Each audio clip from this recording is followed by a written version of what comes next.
Okay, picking up where I left off last time, we went through the definitions to OCGA 35-337 on records restriction. I'm Georgia Attorney Drew Mosley, and these are this is the present code section as it became effective July 1st, 2016. So the last video did some preliminary definitions, and now we're moving into some additional material. The last subsection covered was subsection A. We're moving on to subsection B. It states that nothing in this article shall be construed so as to authorize any person, agency, corporation, or other legal entity of this state to invade the privacy of any citizen as defined by the General Assembly or as defined by the courts other than to the extent provided in this article. Subsection C states the centers shall make an individual's criminal history record information available for review by such individual or his or her designee upon written application to the center.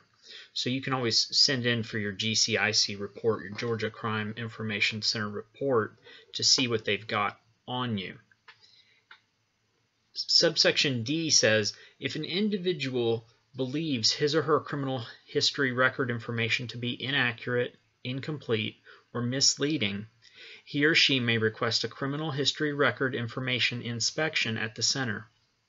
The center at which criminal history record information is sought to be inspected may prescribe reasonable hours and places of inspection and may impose such additional procedures or restrictions, including fingerprinting, as are reasonably necessary to assure the security of the criminal history record information, to verify the identities of those who seek to inspect such information, and to maintain an orderly and efficient mechanism for inspection of criminal history record information. The fee for inspection of criminal history record information shall not exceed $15, which shall not include the cost of the fingerprinting, and $15 is what they do charge. The maximum, of course. Subsection E says, if the criminal history record information is believed to be inaccurate, incomplete, or misleading, the individual may request that the entity having custody or control of the challenged information modify, correct, supplement, or amend the information and notify the center of such changes within 60 days of such request.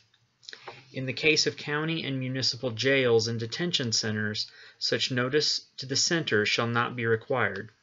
If the entity declines to act within 60 days of such request, or if the individual believes the entity's decision to be unsatisfactory within 30 days of the end of the 60-day period, or of the issuance of the unsatisfactory decision, whichever occurs last, the individual shall have the right to appeal to the court with original jurisdiction of the criminal charges in the county where the entity is located.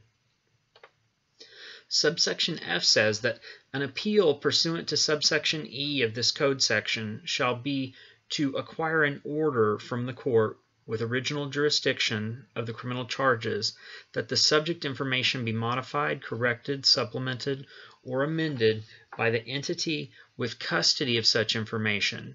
Notice of the appeal shall be provided to the entity and the prosecuting attorney.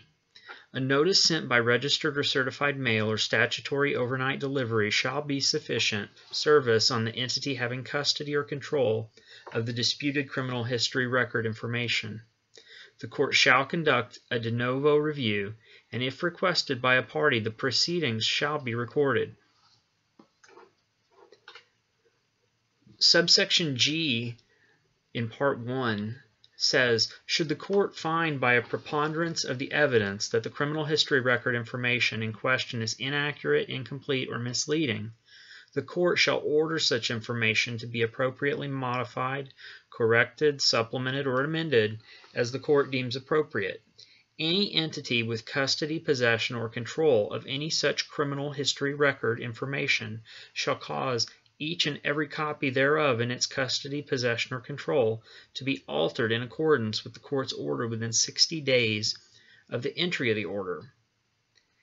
In subpart 2, it states, this is subpart 2 of subsection G, To the extent that it is known by the requesting individual that an entity has previously disseminated inaccurate, incomplete, or misleading criminal history record information, he or she shall, by written request, provide to the entity the name of the individual, agency, or company to which such information was disseminated. Within 60 days of the written request, the entity shall disseminate the modification, correction, supplement, or amendment to the individual's criminal history record information to such individual, agency, or company to which the information in question has been previously communicated, as well as to the individual whose information has been ordered so altered.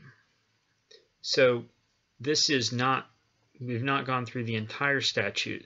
The definitions are in a prior video, and we're going to follow this one up with the sections of the statute that follow, or the subsections that follow what we've just covered. And again, this is Georgia Attorney Drew Mosley. We're reviewing Georgia, the Official Code of Georgia Annotated 35-3-37. This is in Title 35, which is Law Enforcement Officers and Agencies. It's Chapter 3. It's within Chapter 3, the Georgia Bureau of Investigation, and within Article 2, the Georgia Crime Information Center, which I've been referring to as GCIC.